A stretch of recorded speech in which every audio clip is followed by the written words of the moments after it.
All right, so let's get started. So today we're talking about training and racing nutrition. So overall, what we're going to cover, we're going to talk about the goals and why it's important to ensure that we're meeting the energy demands that we're placing on our body. So getting enough food throughout the week just from our daily diet, and then ensuring that we're getting enough nutrition in our training, in each of our training and racing sessions. So we're going to talk about what each of those things entail and take a deep dive into every one of those areas, including your strength training. We're going to talk about hydration, and then we're going to go into each distance event and talk a little bit about race day considerations for each distance from sprint through Ironman as well. So what are our goals? So when it comes to our training and racing nutrition, we have goals both for good health, right, and then for good performance, and to maximize our performance and our outputs. So when we think about our nutrition and how we can achieve good health through our nutrition, the first thing that typically comes to mind is to achieve and maintain a good body composition.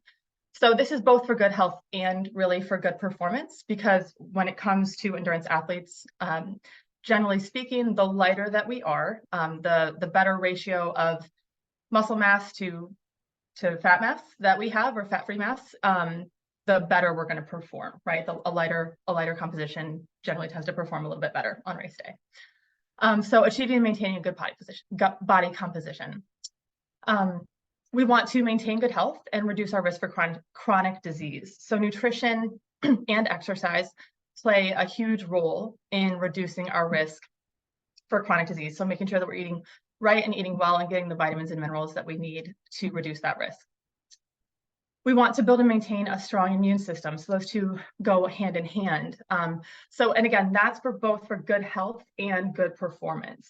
So it's imperative to make sure that we're eating enough and eating well to meet those loads that we're placing on our body, so that we don't have weakened immune systems and get sick easily, or fatigue easily and perform poorly. And then we want to enjoy what we eat, right? So it's not just about eating strictly and trying to be great athletes, but it's about enjoying our food and maintaining a lifestyle of healthy eating and eating well. So then when we think about performance, we want to make sure that we're meeting the energy and fuel demands to support training and racing. So like I mentioned earlier, it's essential to make sure, and this is a really easy one to miss, a lot of endurance athletes aren't eating enough to sustain the loads that they're placing on their body through endurance sport. So it's essential to make sure that we are meeting those demands to reduce some of the risk factors that we'll talk about in the next few slides. And then we want to optimize our training, recovery, and adaptations, right? So we want to make sure that we're meeting the energy demands that we're placing in each training session so that we're maximizing what we can gain out of each training session. We also want to make sure that we're meeting that so that we can also recover well coming out of that training session and head into our next sessions in an optimal state, and then continue to adapt and grow at max throughout the season.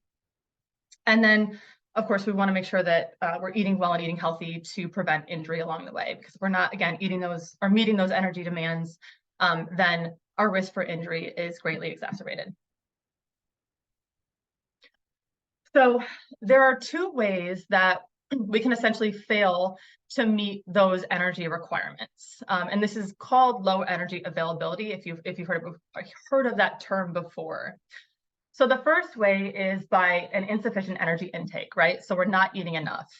So sometimes this can happen and this falls across the board, obviously, not just for endurance athletes, but sometimes this can happen by intentionally not eating enough, right? So sometimes athletes, especially really competitive athletes, will purposefully not eat enough to make weight or cut weight to achieve a certain physique, or because they think it will help them perform better.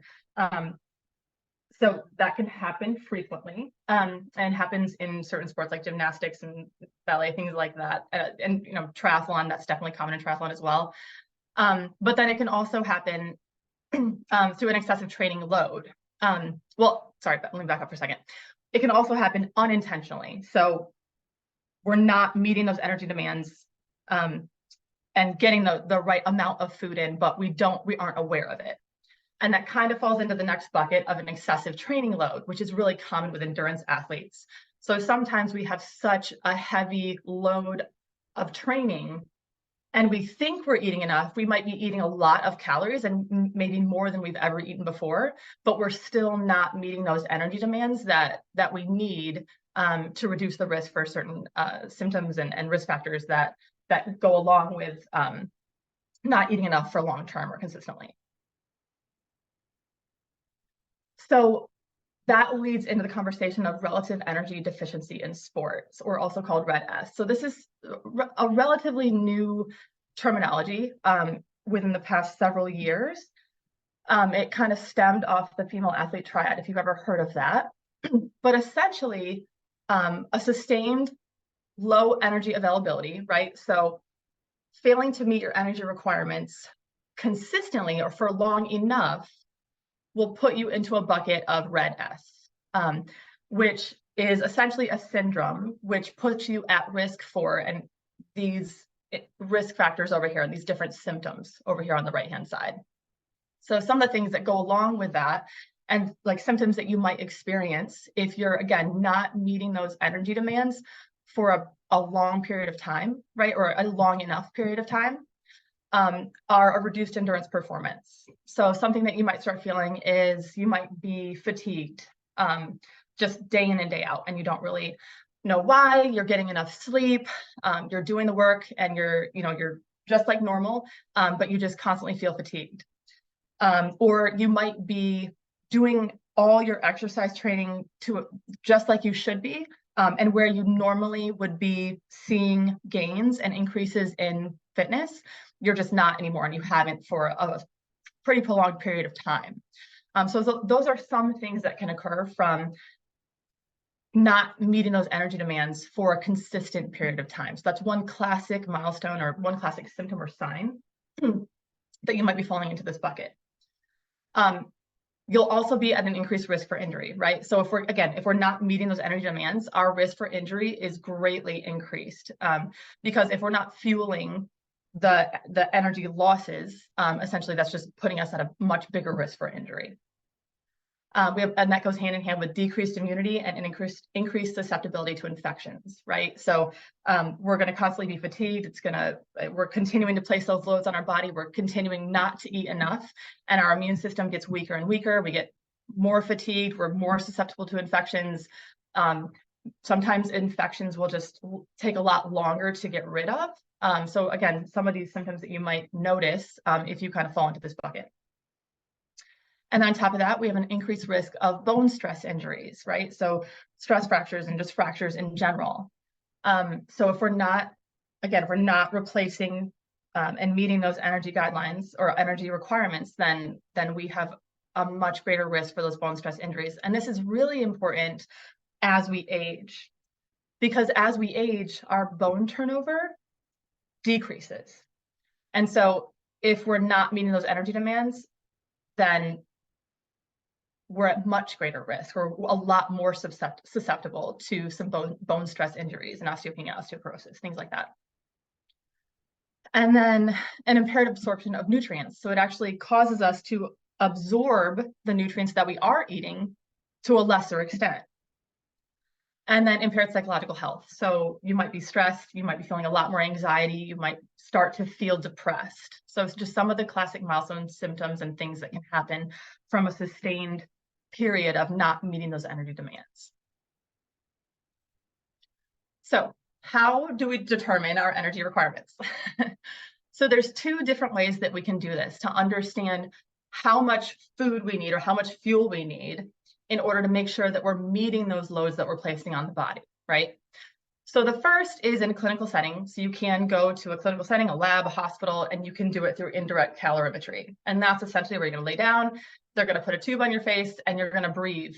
And it's just measuring gas exchange.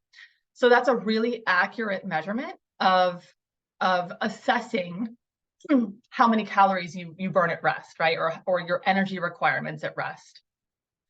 But most of the time, we don't have that option available, right? We aren't generally running to the hospital and getting indirect calorimetry done all the time. So a second alternative to that are prediction equations. So prediction equations are good estimates of understanding what you need to eat throughout the day, right? And these estimates are shown to underestimate RMRs, and let me back up for a second. So these prediction equations are measuring our resting metabolic rate, which is the same thing as the indirect calorimetry. But our resting metabolic rate is essentially the number of calories that you need to eat to maintain your current status if you were to sit on the couch all day and do nothing, like not even get up and go to the bathroom, not eat food, not even turn on the TV. So it's about the number, it's a number of calories that you would need to eat to sustain life, essentially. So that's what these prediction equations are. So these prediction equations are based on your gender, age, weight, daily activity, and exercise. So knowing that, it's important to understand that these prediction equations and the number that you'll get from these prediction equations, or how much you should eat, right, to sustain those loads, is going to fluctuate with time. So it's going to fluctuate with your age. It's going to fluctuate with fluctuating weight, right, which kind of changes every season. It's going to fluctuate with how much activity you put out. Again, that's just activities of daily living. And then it's going to fluctuate with exercise. So how much exercise you're putting out. So again, that's really big from season to season, off season to in season. Those numbers are going to change greatly. So these prediction equations specifically are shown, so research has shown that they do tend to underestimate resting metabolic rate in athletes. So you can think of that on a positive end, rather than overestimating how much we should eat and then we're eating too much. It's underestimating slightly, generally between 100 to 300 calories, research has shown, that it's underestimating that RMR. But they are a great resource and a great way to understand what your energy needs are, to make sure that you're not falling into those risk categories that we just talked about. So these equations are what MyFitnessPal uses. It's what your watch is using when it's telling you how many calories you need to eat, when you know, because you put your gender in, you put your age in there, you put your weight in there. It knows how much activity you're getting in every day. So that is essentially using these prediction equations to tell you how much you should be eating on a daily basis. So I think it's really important to understand what's going into that, and understand that will change based on these factors here, this gender, age, weight, daily activity, and exercise. So that's your resting metabolic rate. So you use this equation to understand how many calories do I need to eat at rest. And then using the second part of the equation, you multiply that number, and we're going to go through this in a moment. You multiply that number by how active you are. So this is the Harris-Benedict equation. There are multiple equations that you can use, or numerous equations that you can use to understand your resting metabolic rate.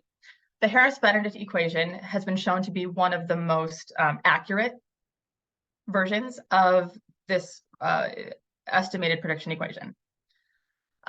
So these are the activity factors that the Harris-Benedict equation uses. So you can see it just kind of lays out, you would take what you found in your resting metabolic rate, and then you would multiply it by each one of these numbers. So I'm going to walk you through that. Probably doesn't make sense right now that I'm saying that, but I want to give you an understanding of that this is a part of the equation. But what I actually want to do next is I want you guys to find your resting metabolic rate while we're on this call. So I've put in the chat a link, and I want to give you a few minutes to go into the chat and go into that link. So it should be right up here at the top. I don't know if you can see it on my screen or if you can only see my presentation. But I want you to click on that link, and it's going to take you to a BMR calculator. So everybody just take a moment to go into the chat. And if you have questions or can't get to it, just let us know. But just go into that BMR calculator, click on it. And then I want you to actually find your basal metabolic rate or resting metabolic rate. For all intents and purposes today, basal metabolic rate and resting metabolic rate are the same thing. So this says BMR calculator. You're going to put your height in, your weight in, your age in, your gender in, and then you're going to calculate your BMR. So I'll give you a few minutes to do that.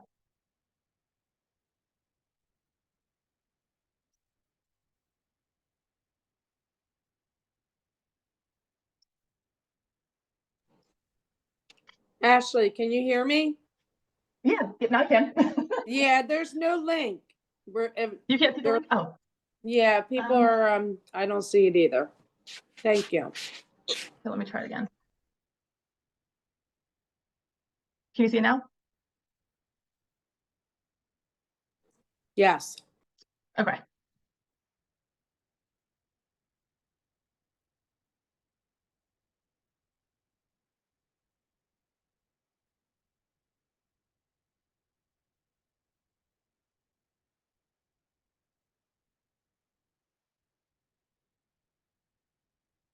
We'll give you another minute or so to do that. But once you hit calculate, it's going to show you your BMR is this many kilocalories. So that number that you get, so right now I put mine in and it says 1,335 kilocalories. So if I were to sit on the couch all day and do nothing, I could eat 1,335 kilocalories and maintain my weight, essentially. Now, if I were to do that day in and day out and just sit on the couch all day, over time, my muscles would atrophy and that number would go down.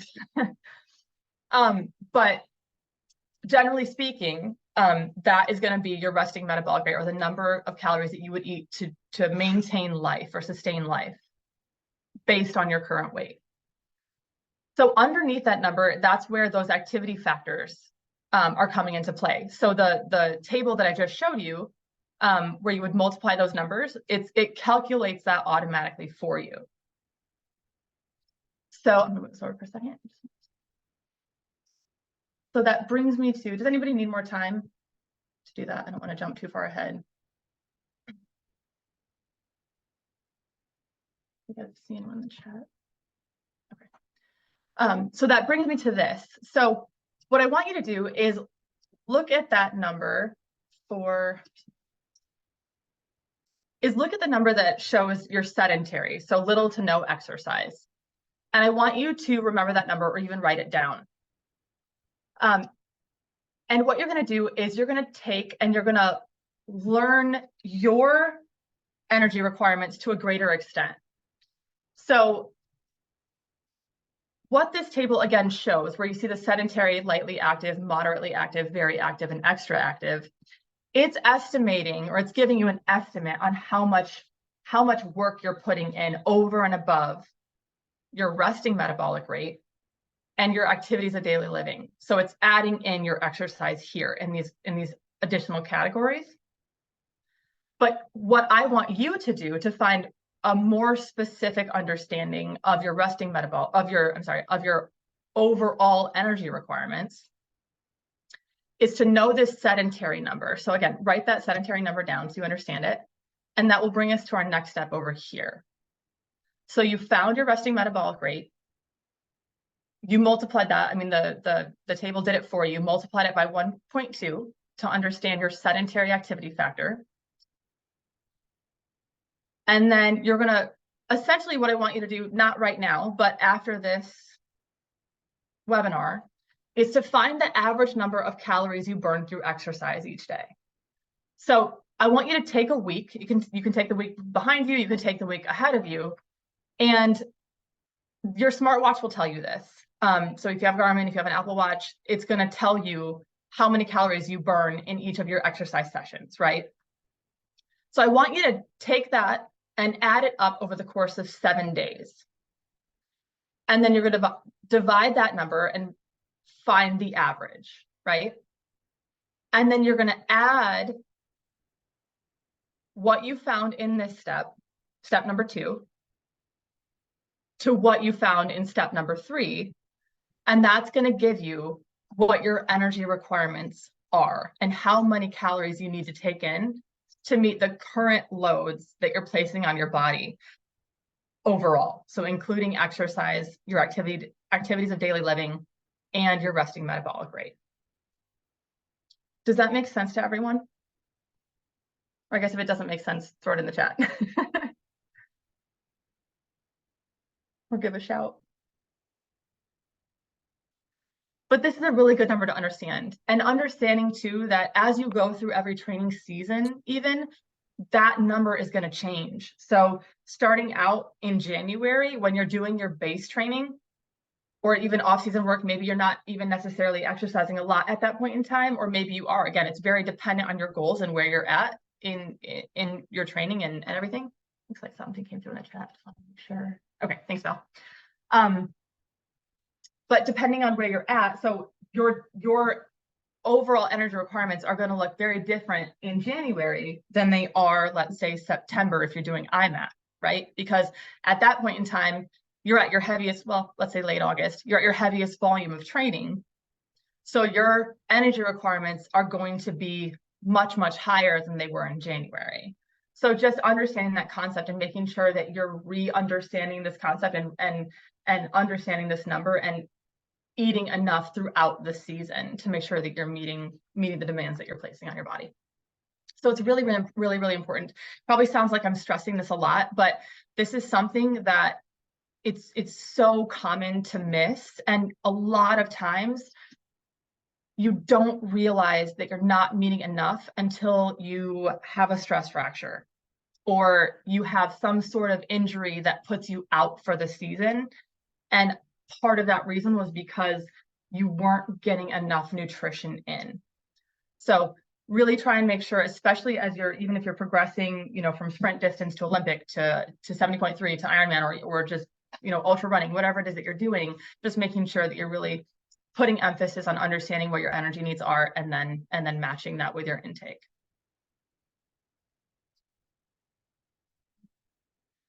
So I put an example in here. I know that that Maggie will follow up with the with this PowerPoint and everything afterwards.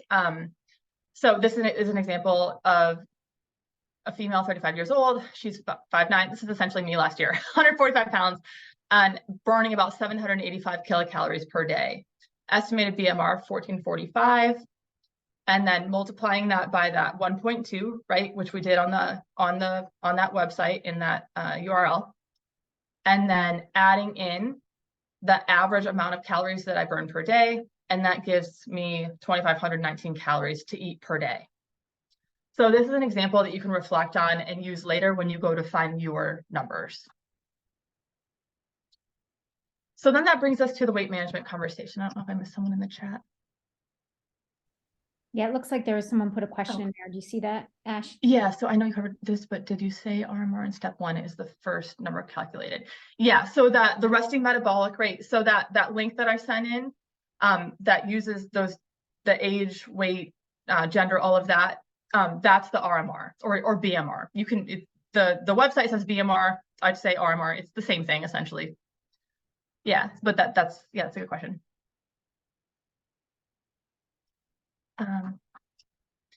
So that brings us to weight management.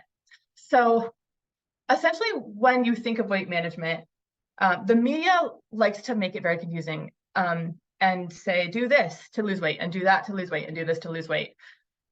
But ultimately, at the end of the day, if we want to lose weight, it comes down to a very simple equation. So if our calorie intake matches our calorie output, so what we're eating matches what we're burning off, we're going to maintain our weight. If our calorie intake is higher than our output, we're going to gain weight. And if our calorie intake is lower than our output, we're going to lose weight. So it truly is very simple, and it does come down to your nutrition. And nutrition plays a much bigger role in our weight management than exercise. So exercise is essential to help with our weight management, and it's essential for reducing our risk for chronic disease, for increasing our performance in training and racing, and all of those things. But when it comes to weight management specifically, your nutrition is going to play a bigger role than your exercise. Now, for those who are doing ultra races, that's an outlier. So some of the people in this group will definitely fall into that category. But generally speaking, your nutrition is going to play a much bigger role in your weight management. There is new research that is coming out that shows that your gut microbiome. So the cells in your intestinal tract have a role or are correlated to how easily it is for you to manage your weight. And essentially having a very diverse gut microbiome is correlated with being able to manage your weight more easily, right? So maintaining your weight or losing weight if you need to lose a little bit of weight. But ultimately, having a diverse gut microbiome, how we can make it more diverse is through exercise and through a healthy diet and an abundance of fruits and veggies and like a colorful, right, like a rainbow of fruits and veggies, right? So ultimately comes right back to all the things that we've ever been taught about what we need to do to maintain our weight or lose weight and what it takes to maintain our weight. So when you think of weight loss, essentially, in order to lose 1 pound of fat, you have to burn off 3,500 calories. So over the course of a week, in order to lose 1 pound per week, you would have to burn off 500 calories or be at a deficit. Let's say be at a deficit, right? So be at a deficit of 500 calories per day. So you can do that through 2 ways, either your nutrition or exercise, and then, or a combination of the 2. So technically 3 ways. So generally speaking, again, going back to that nutrition conversation that I just talked about, cutting some calories out of your diet is going to be easier than loading on the exercise when you're thinking about your weight management. So cutting 300 calories or even 500 calories from your diet is a little bit easier than going out and running five extra miles that let's say you're doing 5 miles and running 5 extra miles to cut out that extra 500 calories.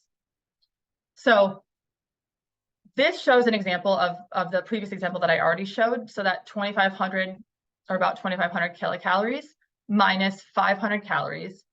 So this person would need to eat 2,000 calories per day to lose 1 pound per week. So if you wanted to lose 2 pounds per week, that would be a total of 7,000 kilocalories, right? Or 1,000 calories per day. So you can see how extravagant that number is. And if this person wanted to lose 2 pounds a week and do that strictly through nutrition, that would bring their total intake down to 1,500 calories per day, which is not very much at all. So you can see how being realistic with your weight loss goals and looking at it from a lifestyle perspective and saying, this isn't a short-term thing. I'm not going to just cut all the calories for the next 4 weeks and then go back to my normal habits, because that's never sustained. It's looking at it from a lifestyle approach and saying, I'm going to lose 1 pound a week, and then I'm going to keep, because that's more achievable and it's realistic and it's something that you can sustain long term. So you would meet that goal, and then you'd be much better at maintaining your weight from that point forward. So it's really important to make sure that you're being realistic with your weight loss goals and making it a lifestyle, especially as an endurance athlete. And then when you think about your plate, truly, when you think about, everyone's probably heard of my plate, right? So this is essentially what you want your plate to look like. You want it to be a third, right? Or like a quarter-ish vegetables, or essentially half fruits and veggies. And then a quarter to a third of grains, and then the remainder protein with some dairy on the side.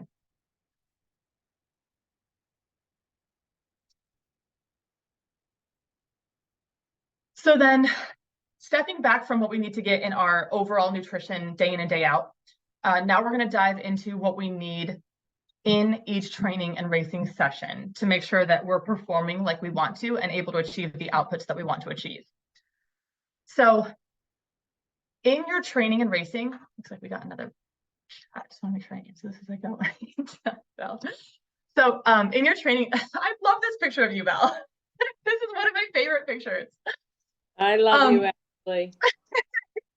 Picture. I remember when I took it. So essentially we want to make sure that we're getting at 30 to 60 grams of carb in either liquid, solid, or gel form, essentially, for exercise lasting over 60 to 75 minutes.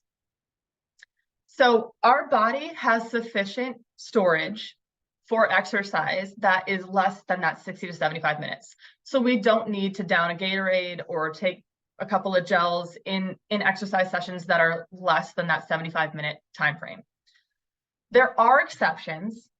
So if you're doing a sprint try and you're going to crush it in an hour, that would be an exception, right? You're going at such a high intensity in that sprint triathlon where you would probably want to drink some Gatorade over the course of that try to sustain that output for that hour. But generally speaking, it's that 30 to 60 grams of carb once you know you're going to be beyond that 75-minute time frame. So if you have a 2-hour ride, you would want to take essentially 3 to 4 gels over the course of that ride to make sure that you're meeting those energy requirements for that ride. So the options are endless for how you can get this fuel in, right? So there's gels, chomps. I mean, I've put some examples here: Stroop waffles, like honey stingers, shot blocks, carb with electrolyte, hydration solutions like Gatorade or Tailwind.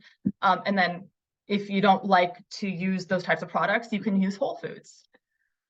So it's truly about practicing and testing out what works best for you, because what works best for you is not going to work the same for your neighbor or your training partners or anyone in the Wild Harbor Tri Club.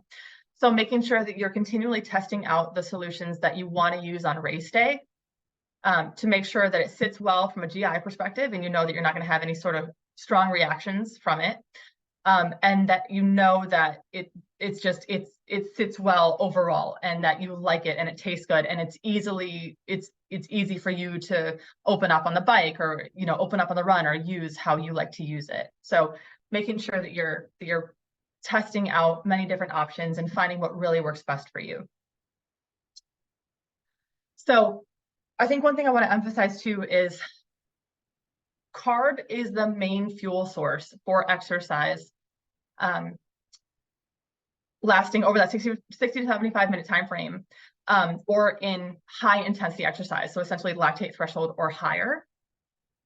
So it's that carbohydrate, and I said it again, but a lot of people are confused. Do I need to think of this from a calorie perspective, or do I need to think about it from a macronutrient perspective? So carb, protein, fat, right? You want to think of it from a carbohydrate perspective. So carbohydrates are what the body needs in order to be able to sustain the loads and do the work how you want to do the work, right? And sustain that output that you're putting out. So it's that carbohydrate that you need.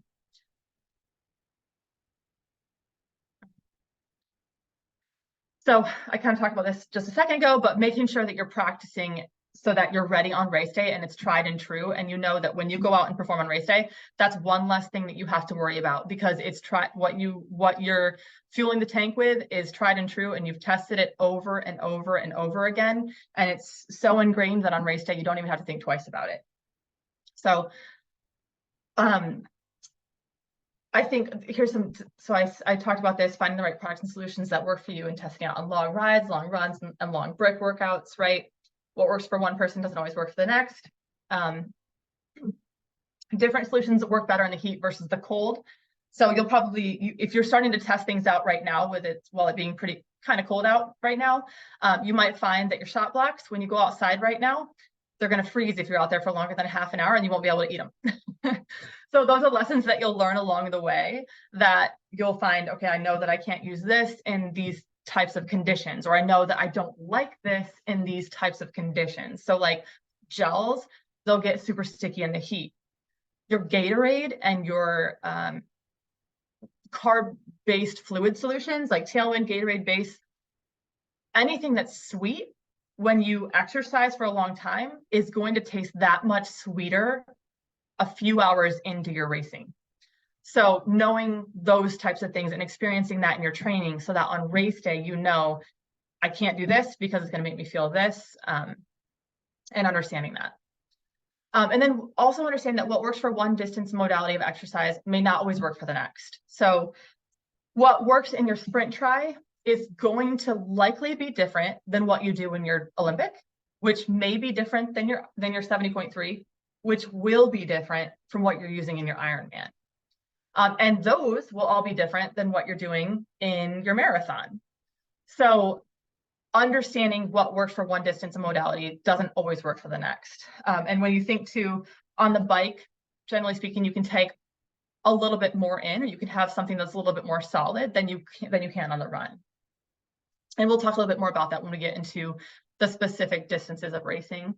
Look at the chat. This may be a silly question, but do people use fuel during an Ironman swim, which might be 90 to 120 minutes? So generally, no. So in the Ironman, so generally for any race, and you can, I'm not going to say you can't, because you certainly can. If you throw a gel, if you're wearing a wetsuit, it's going to be harder to carry it, right? So you're going to have to carry that fuel with you.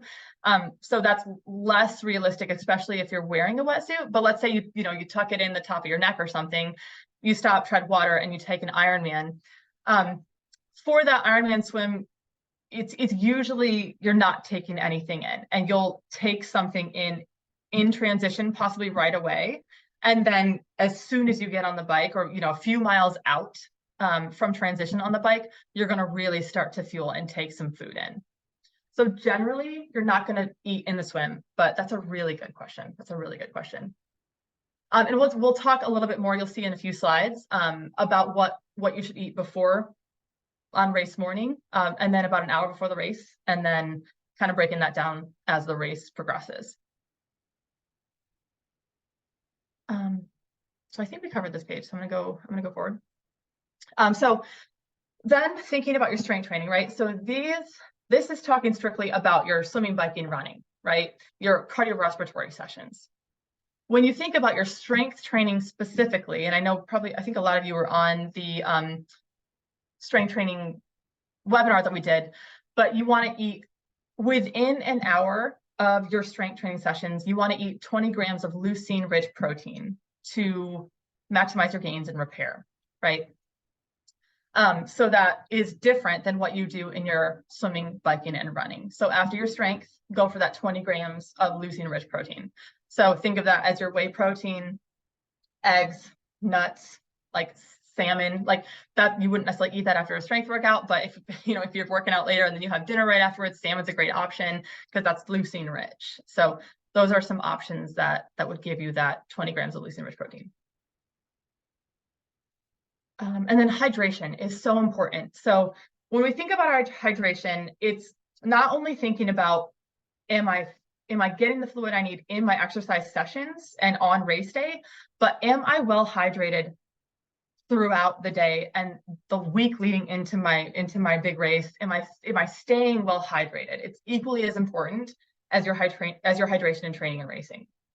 So we never want to enter a training or a racing session already dehydrated, because we're already going to be at a deficit, and that's going to already put us behind from the get-go. So in our training and racing, it's been shown that fluid losses as little as 1% total body weight will negatively impact your performance. So it doesn't take much dehydration to already see a detriment to your performance. So making sure that you're meeting the hydration guidelines in your training racing sessions and entering those sessions well hydrated. So you want to consume fluids before you're thirsty.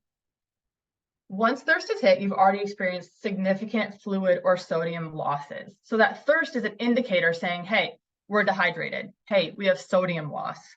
So you've already experienced those sodium losses. So you want to make sure that you're getting that hydration in consistently along the way in your exercise sessions, and just consistently throughout the day before you have that thirst.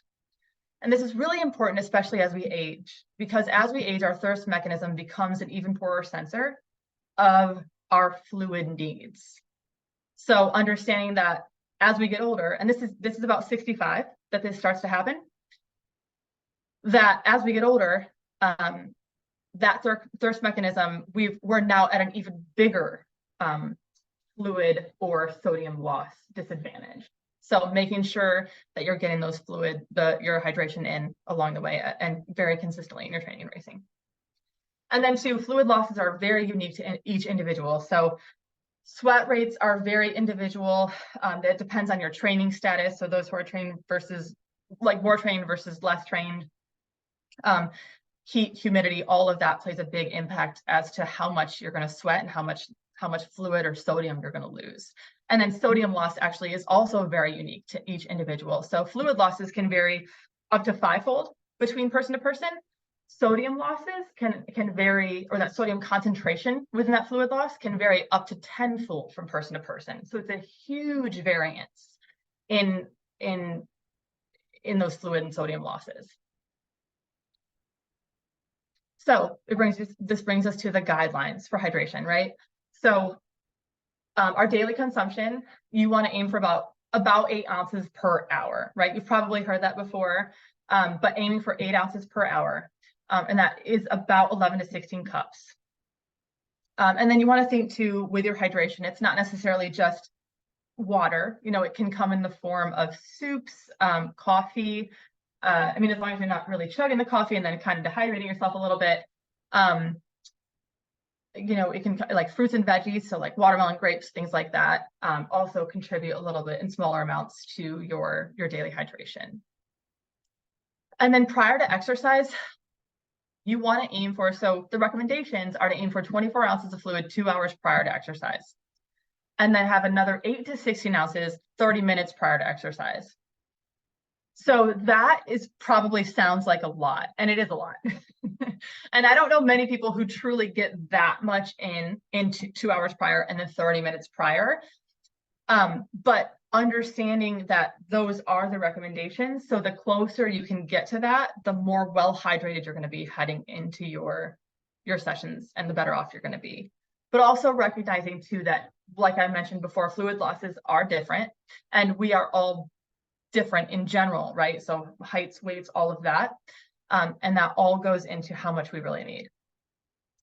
In exercise, you want to aim for about 33 ounces of fluids per hour, spread evenly over the course of the hour. So generally, what I like to recommend is that in a race or training situation, if you're drinking every 10 to 15 minutes at a maximum. So just making sure, even sometimes people even will set a timer, and they'll just, like they have a long 4-hour ride maybe, and they set a timer every 10 minutes, they're taking another big sip of water or Gatorade or whatever it is. And then post-exercise, making sure that you're rehydrating over time so that you can replace those fluids lost as soon as possible.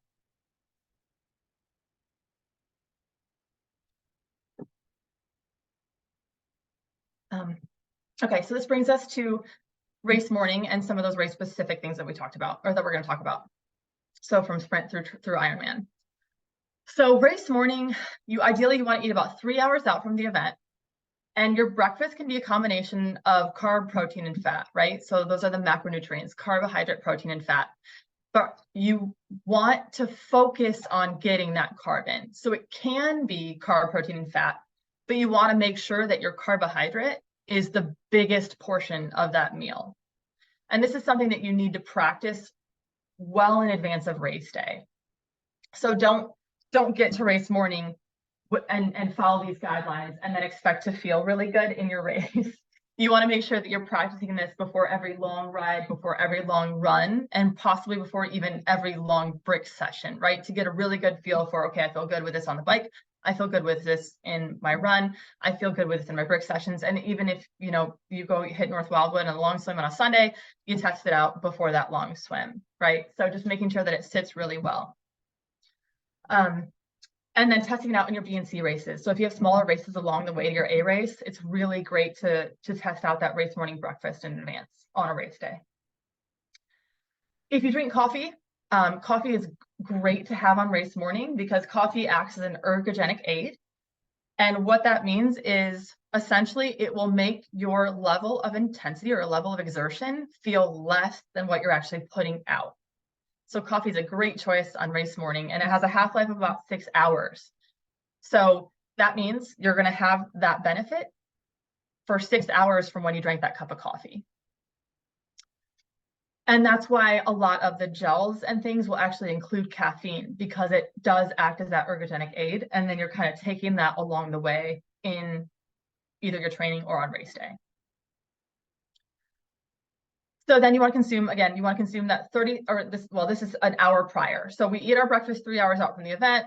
And then 1 hour prior to the race, you want to consume about 30 to 60 grams of carb in either liquid, solid, or gel, right? To top off the tank. And truly that's all it's doing. It's just a way to top off the tank, to get that carb in our blood glucose and reserve some of that muscle glycogen.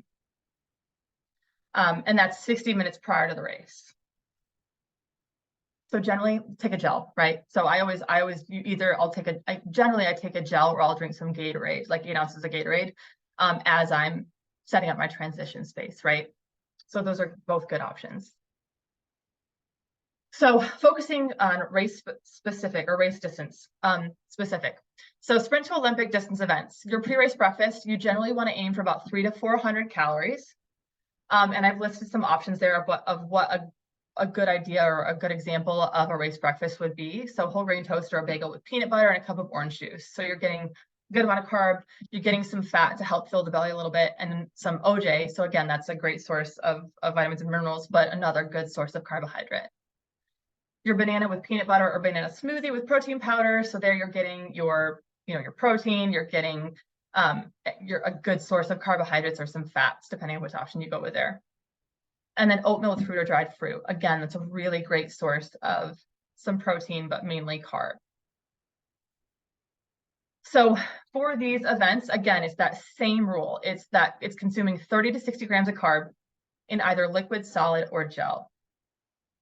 So for your sprint distance events, it's going to look a little bit different. So the goal with sprint events, Olympic is a little bit different, but with sprint, you're just going, right? This is an event where you're really holding back. You're trying to go and go as fast, essentially go as fast as you can in that race to finish. It's like a 5K versus a marathon, right?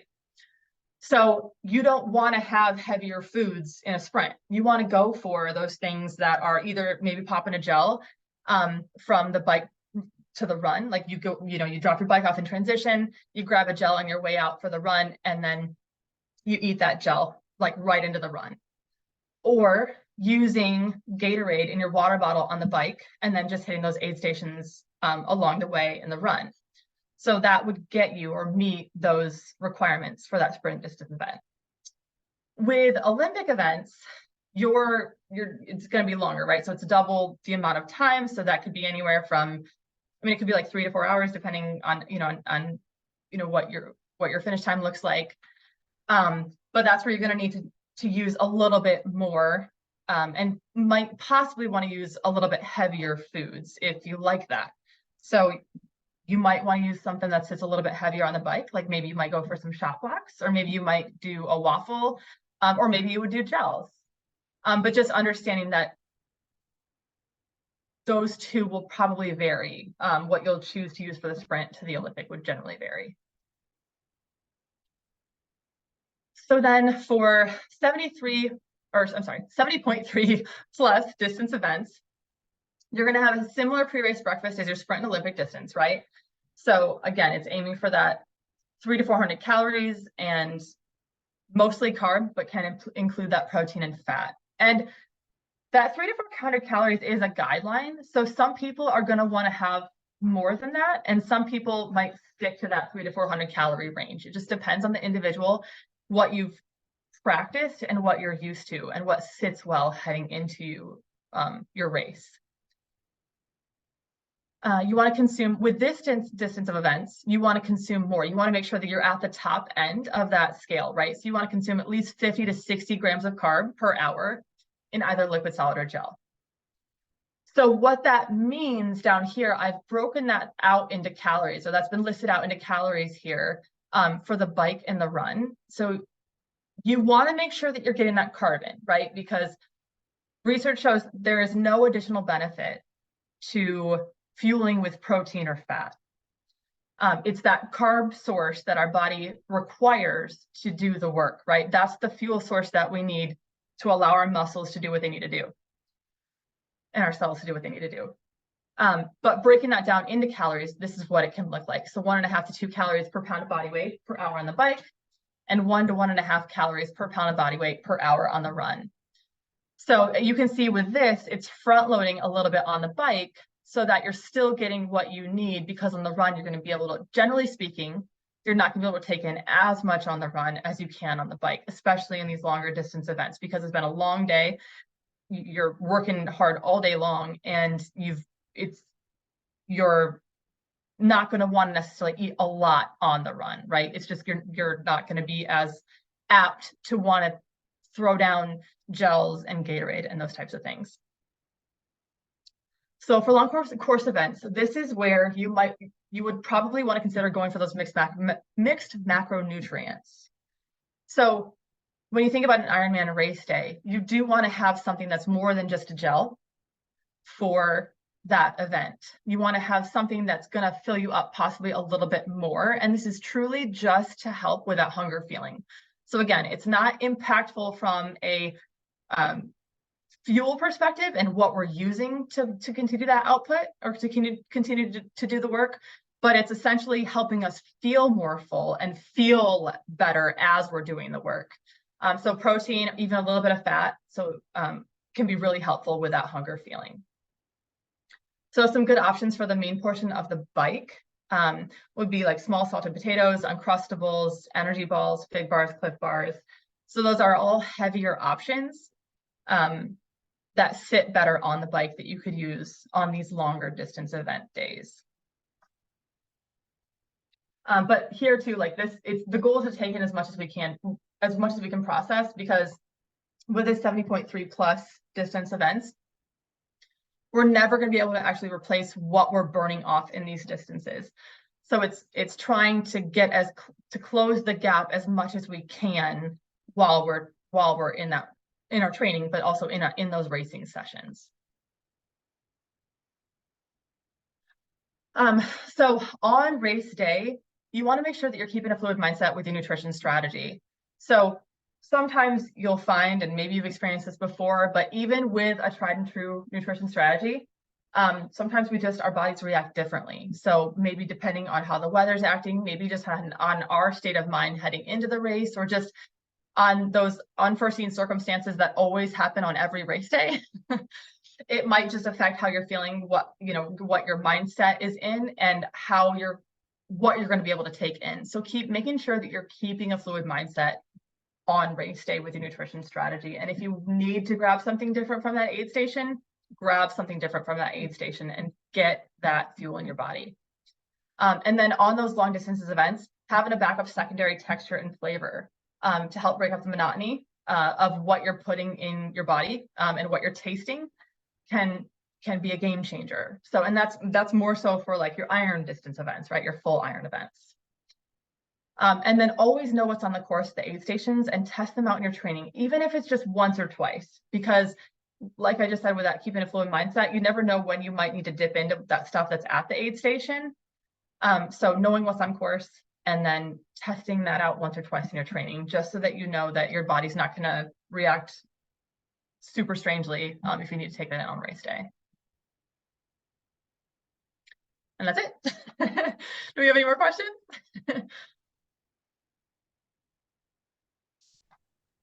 Ashley, I have a question. It's Val. Yeah. Hi, everyone. Just say before an Olympic race, the night before your dinner, your sprint, okay. If you could just really just touch on that briefly.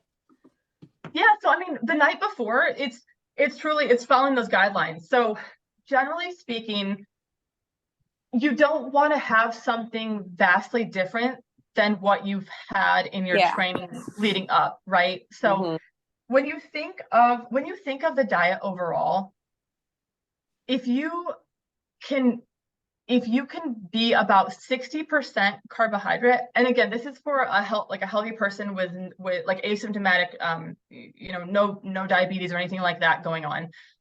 If you can be about 60% carbohydrate of your total intake, less than 25% fat, and then the remainder protein, that's a good rule of thumb to sit at and follow throughout the day. So it's finding what works best for you, making sure that there's a good amount of carbs there, but having some fat and protein is good too. It's just truly finding what works best for you, and then using that before, practicing it before training sessions, and then using it the same thing before race day if you can. And sometimes when you go to destination events, it's hard to mimic that. But just trying not to, go eat out at a place that might have a lot of oil or, be super fatty, and then that affects your race day performance if you have to eat out for a destination events prior to hitting a grocery store and potentially making something on hand, or knowing, hey, I know this, I know Jimmy John's makes me feel fine the next day. I'll hit a Jimmy John's or whatever it is. But generally speaking, it's making sure that you practice it before your training and then mimicking that before race day, and aiming just in general for that 60% carb, less than 25% fat, and the remainder protein. Okay, good. Thank you. Yeah. There's something in the chat too. Oh, it's okay. Yeah, if anybody else has anything, feel free to unmute yourself, or you can write it into the chat.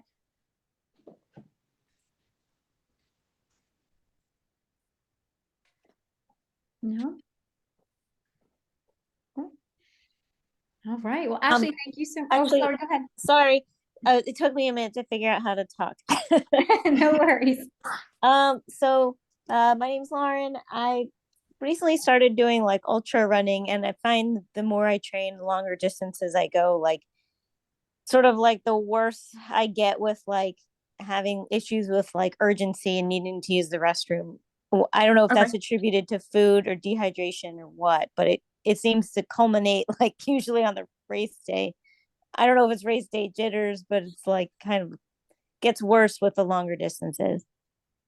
Do you mean that it gets worse just like throughout the race, or it gets worse? You've just found that it gets worse as you increase in distance? Throughout training. Okay. I mean, that could be due to dehydration possibly, or maybe some lack of electrolytes. But yeah, I'm not sure what that would possibly be due to. I mean, I think, let me think. I mean, that's a stumper.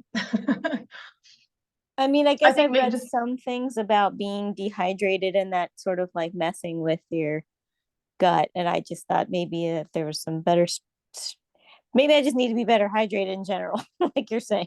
I mean, it could be that it could be dehydration. It could be, I mean, it could be the clothing too. Like if, with tight fitting clothing and over time, if it's just wearing and hitting funny. I know things change. Like I'm not, I don't know if you've had kids or anything, but I know with me that I found that things change after kids.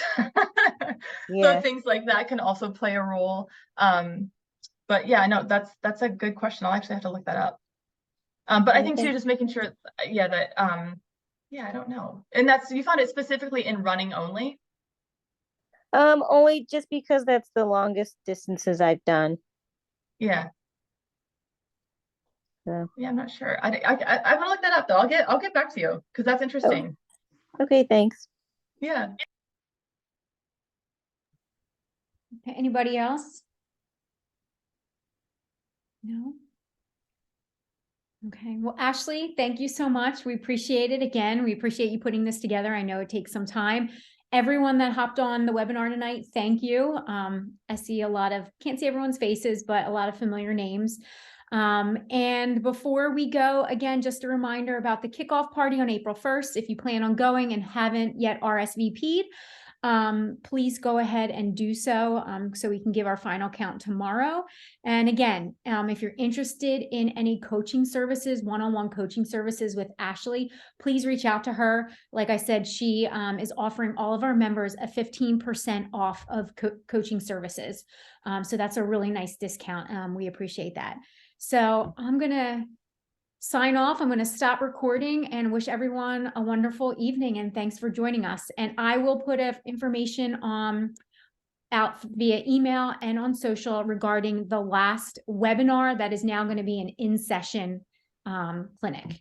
So we'll get information to you about that once we secure a date and a location. So, all right. Have a good evening, everyone. Yep. Have a good night, guys. Thank you. Good night. Night.